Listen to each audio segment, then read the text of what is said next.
Hello दोस्तों, आप सभी का स्वागत है आपके अपने यूट्यूब चैनल फटाफट इंग्लिश किस क्लास में।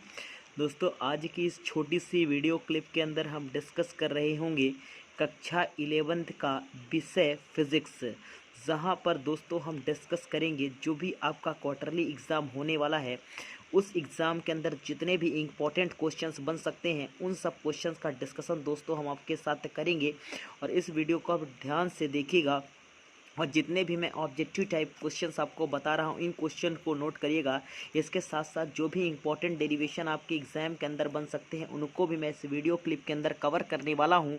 तो दोस्तों, जो भी इंपॉर्टेंट डेरिवेशन होंगे उन डेरिवेशन को आप ठीक ढंग से पढ़ कर जाइएगा, उन्हें ठीक ढंग से सॉल्व करके ही जाइएगा, ताकि आपको क्वार्टरली एग्जामिनेशन के अंदर मदद मिल सके और इसके साथ साथ आप अपने पेपर में बेहतरीन मार्क्स स्कोर कर पाएँ, अच्छे मार्क्स स्कोर कर पाएँ। और ये दोस्तों जो ये पेपर हमने बनाया है, इस पेपर में दोस्तों आपको एक चीज़ का ध्यान रखना है, ये बोर्ड के लिए भी काफ़ी इंपॉर्टेंट है। तो चलिए दोस्तों, बिना किसी देरी के इस वीडियो को शुरू करते हैं और हम लोग समझने का प्रयास करते हैं कुछ इंपॉर्टेंट कॉन्सेप्ट को, कुछ इंपॉर्टेंट प्रश्न को। तो चलिए दोस्तों, शुरू करते हैं आज का यह वीडियो। दोस्तों, अगर अभी तक आपने अपने चैनल को सब्सक्राइब नहीं किया तो सब्सक्राइब कर लीजिएगा, वीडियो को लाइक ज़रूर कर दीजिएगा, ठीक है, और शेयर करिएगा अपने सभी मित्रों में ताकि सभी लोग इस वीडियो का लाभ ले सकें। चलिए दोस्तों, शुरू करते हैं आज का वीडियो। पहला क्वेश्चन है दोस्तों आपके सामने एमसीक्यू मल्टीपल चॉइस क्वेश्चन है। पहला क्वेश्चन दोस्तों आपके सामने कह रहा है निम्नलिखित में से ऊर्जा का मात्रक नहीं है। बहुत ही बढ़िया प्रश्न है दोस्तों, ये आ सकता है आपके एग्जाम में। लिखा है निम्न में से ऊर्जा का मात्रक नहीं है। तो जूल तो दोस्तों ऊर्जा का मात्रक है, अर्ग भी ऊर्जा का मात्रक है और वाट भी दोस्तों बेसिकली ऊर्जा का मात्रक है। तो दोस्तों इसका सटीक ऑप्शन हो जाएगा इलेक्ट्रॉन वोल्ट, ठीक है। इलेक्ट्रॉन वोल्ट दोस्तों ऊर्जा का मात्रक नहीं है, ठीक है। तो पहले में इलेक्ट्रॉन वोल्ट टिक करिएगा। अगला सवाल देखते हैं दोस्तों। लिखा है निम्न में से किस भौतिक मात्रा के युग्म के समान आयाम होते हैं। तो इसमें दोस्तों आप देखेंगे तो बल एवं शक्ति के दोस्तों इसमें लिखा है युग्म के समान आयाम होते हैं। समान आयाम आपको लिखना है दोस्तों। समान आयाम जो होता है वो कार्य एवं ऊर्जा का होता है। तो ऑप्शन नंबर सी इसमें सटीक ऑप्शन हो जाएगा। कार्य एवं ऊर्जा का आयाम दोस्तों समान होता है, ठीक है। इसका हम विमीय सूत्र लिख सकते हैं दोस्तों M1L2T-2, ठीक है। ये इसका विमीय सूत्र हो जाएगा। अगला है दोस्तों अप्रत्यास्थ संघट्ट में संरक्षित रहता है। ये क्वेश्चन आपके एग्जाम में बहुत इंपॉर्टेंट क्वेश्चन है। अप्रत्यास्थ संघट्ट में संरक्षित रहता है। अप्रत्यास्थ संघट्ट में क्या संरक्षित रहता है दोस्तों? अप्रत्यास्थ संघट्ट में हमेशा आपका संवेग संरक्षित रहता है, ठीक है। तो इसका सटीक ऑप्शन हो जाएगा संवेग। अगला क्वेश्चन है दोस्तों जल खींचने वाले विद्युत पंप द्वारा हम बदलते हैं, ठीक है। जिनसे हम जल खींचते हैं विद्युत पंप से, उसको हम बदलते हैं दोस्तों। हम लोग इसको क्या करते हैं, इसको हम विद्युत ऊर्जा से को गतिज ऊर्जा में चेंज करते हैं, यानी विद्युत ऊर्जा से गतिज ऊर्जा में चेंज करते हैं। तो इसमें ऑप्शन नंबर डी सटीक ऑप्शन हो जाएगा, ठीक है। हम इसको विद्युत ऊर्जा को गतिज ऊर्जा में बदलने का प्रयास करते हैं। अगला देखते हैं दोस्तों। अब आ जाइए फिल इन द ब्लैंक्स पर। फिल इन द ब्लैंक्स में कुछ इंपॉर्टेंट क्वेश्चन को हमने तैयार किया है, तो इसे भी आप दोस्तों समझ लेंगे, लिख लेंगे। लिखा है घर्षण द्वारा किया गया कार्य। दोस्तों घर्षण द्वारा किया गया कार्य हमेशा ऋणात्मक होता है। यहाँ पर आप लिखेंगे ऋणात्मक। घर्षण द्वारा किया गया कार्य हमेशा ऋणात्मक होता है। अगला सवाल है दोस्तों 1 kilogram metre square second inverse या सेकंड -2। तो इसका आप लिखेंगे दोस्तों 10 की घात 7 यानी 10 की power 7 gram centimetre square second -2, ठीक है। लिखा है शून्य सदिश एक ऐसा सदिश होता है जिसका परिमाण दोस्तों क्या होता है, जिसका परिमाण शून्य सदिश का परिमाण हमेशा शून्य होता है, ठीक है। शून्य सदिश का परिमाण शून्य होता है। अगले क्वेश्चन को देखते हैं दोस्तों। लिखा है अगला क्वेश्चन लिखा है दोस्तों शीशे का अपेक्षिक घनत्व 11.3 है। इसका घनत्व, तो इसका घनत्व आपको बताना है दोस्तों। इसे मैं सॉल्व नहीं करूंगा, इसका मैं आंसर आपको बता देता हूं ताकि आप इसको पेपर में ठीक ढंग से हल कर पाएँ, ठीक है। तो इसका आप आंसर लिख देंगे, ये आप ग्राम लिख देंगे सेंटीमीटर -3, 11.3 ग्राम सेंटीमीटर -3। या आप इसको ऐसे भी लिख सकते हैं, अगर किलोग्राम में चेंज करें तो आप इसे 11.3 इंटू 10⁻³ किलोग्राम मीटर -3, ठीक है। तो ये भी आप लिख सकते हैं। अगला है कार्य करने की दर को दोस्तों हम क्या कहते हैं। तो कार्य करने की दर दोस्तों क्या कहलाती है? कार्य करने की दर को हम लोग ऊर्जा कहते हैं, ठीक है। कार्य करने की दर को हम लोग ऊर्जा कहते हैं, कोई दिक्कत नहीं। चलिए अब लिखा है दोस्तों, एक वाक्य में उत्तर दीजिए, व्युत्पन्न मात्रक किसे कहते हैं। दोस्तों मैं इसकी डेफिनेशन आपके सामने लिखूंगा, तो आप इसको लिख लीजिएगा कापियों में, ठीक है। लिखेंगे, जिन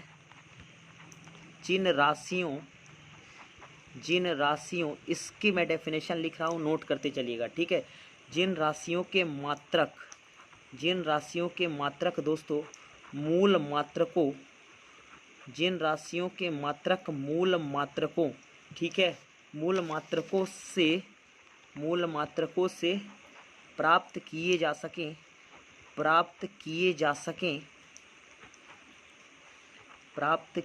सकें व्युत्पन्न राशियां कहलाती हैं,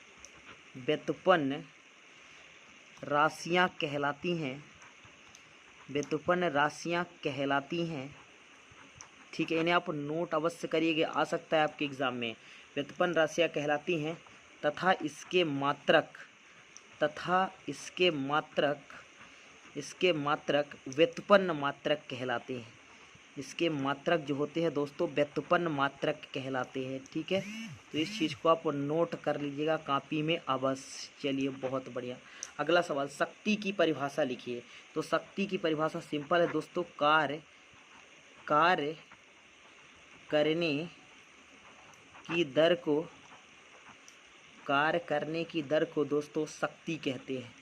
कार्य करने की दर को शक्ति कहते हैं। तो इस चीज़ को आप लिख लीजिएगा, कार्य करने की दर को शक्ति कहते हैं, ठीक है। शक्ति का मात्रक दोस्तों एग्जाम में पूछा जाता है, तो शक्ति का मात्रक लिख लीजिएगा वाट।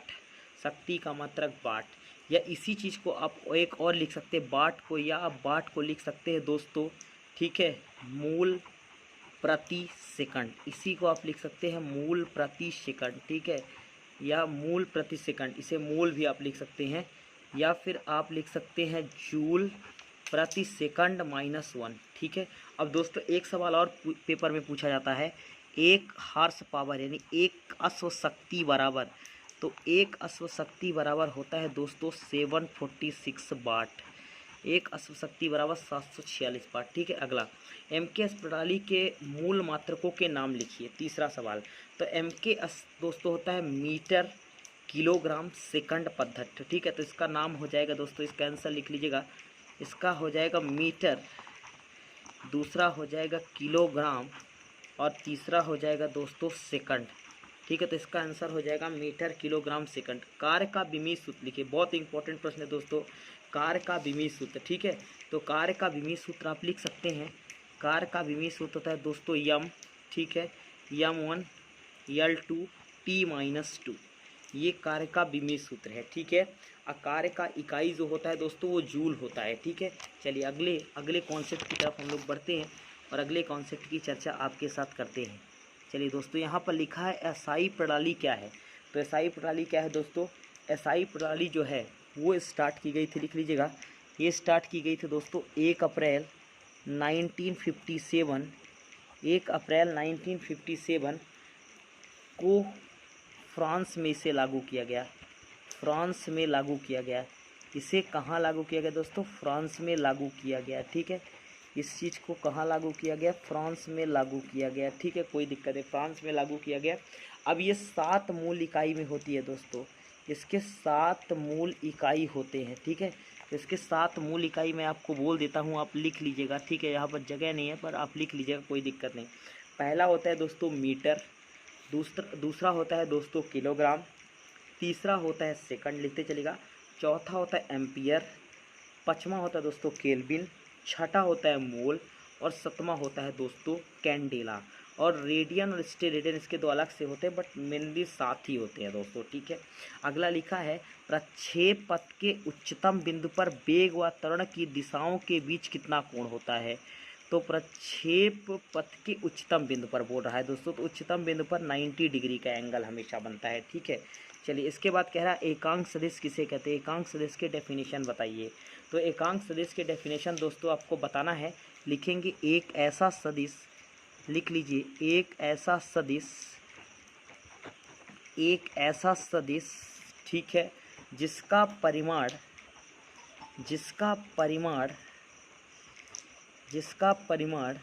एक हो, जिसका परिमाण 1 हो, ठीक है, तथा जो किसी विशेष दिशा के अनुरूप हो, तथा जो किसी विशेष दिशा के अनुरूप, ऊपर लिख देता हूँ, विशेष दिशा के अनुरूप हो, ठीक है, विशेष दिशा के अनुरूप हो, एकांक सदिश कहलाता है। एक ऐसा वेरी इंपॉर्टेंट क्वेश्चन है, एक ऐसा सदिश जिसका परिमाण 1 हो तथा जो किसी विशेष दिशा के अनुरूप हो। और दोस्तों एकांक सदिश एक मात्रकहीन एवं विमाहीन राशि है, इसका कोई मात्रक नहीं होता। अब चलिए दोस्तों इंपॉर्टेंट डेरिवेशन की तरफ आ जाते हैं। पहला डेरिवेशन वेरी मोस्ट इंपॉर्टेंट लिखेगा, ऊर्जा संरक्षण का सिद्धांत उदाहरण सहित लिखिए। वेरी इंपॉर्टेंट प्रश्न, नोट करिएगा इसे। अगला है विलगित निकाय से आप क्या समझते हैं, या ऐसा प्रश्न आएगा विलगित निकाय से क्या तात्पर्य है, दूसरा इंपॉर्टेंट प्रश्न। तीसरा है एक पारसेक दूरी को परिभाषित कीजिए। एक पारसेक दूरी को दोस्तों आपको परिभाषित करना है, ठीक है।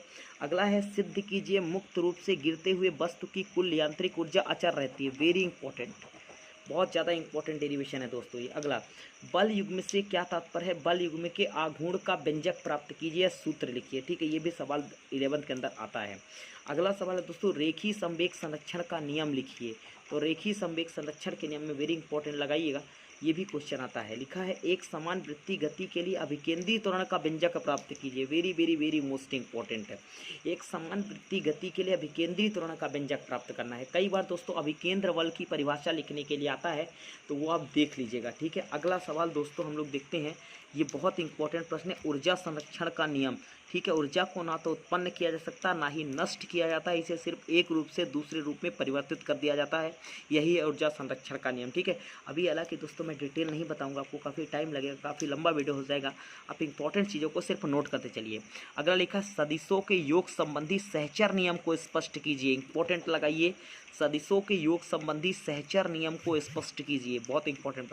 विस्थापन दूरी में अंतर 5 नंबर का क्वेश्चन है दोस्तों, लिख लीजिए, विस्थापन व दूरी में अंतर लिखिए, ठीक है। अगला न्यूटन बल की परिभाषा दीजिए, बहुत इंपॉर्टेंट प्रश्न ये भी है। अगला है पृथ्वी की सतह से क्षैतिज से किसी कोण थीटा पर फेंके गए प्रक्षेपण के लिए उड्डयन काल का व्यंजक प्राप्त कीजिए एवं उड्डयन काल प्राप्त अधिकतम ऊंचाई में क्षैतिज परास के लिए व्यंजक प्राप्त कीजिए। Very very very most important, इसमें भी लगाइए ऊंचाई। अगला सवाल है आवेश संरक्षण का नियम उदाहरण सहित लिखिए, नोट करिए, आवेश संरक्षण का नियम उदाहरण सहित लिखिए। दोस्तों ये कुछ इंपॉर्टेंट प्रश्न आपके सामने थे जो हमने डिस्कस कर लिया है, तो इन क्वेश्चन को आप अवश्य पेपर में पढ़कर जाएंगे, काफ़ी क्वेश्चन आपके एग्जाम में सीधे सीधे आएंगे, टेंशन लेने की जरूरत नहीं है, इन प्रश्नों को पढ़ लीजिए। अगला वीडियो दोस्तों इसी का पार्ट 1 कल आपको मिल जाएगा, इसी का पार्ट 1 दोस्तों आपको मिल जाएगा, ठीक है, कुछ देर बाद। तो इसे आप पार्ट 1 पहले आराम से लिख लीजिए, इसको पढ़ लीजिए, इन डेरिवेशनों को आप याद कर लीजिए, समझ लीजिए, जैसा भी आप कंफर्टेबल फील करें। और दोस्तों इस वीडियो को आप मैक्सिमम लोगों तक शेयर करिएगा ताकि ज़्यादा से ज़्यादा स्टूडेंट इसका बेनिफिट उठा पाए। सभी इंपॉर्टेंट प्रश्न हमने कराए हैं दोस्तों। मिलते हैं जल्द ही आपसे नेक्स्ट वीडियो क्लिप में, तब तक के लिए take care, good bye, thank you दोस्तों।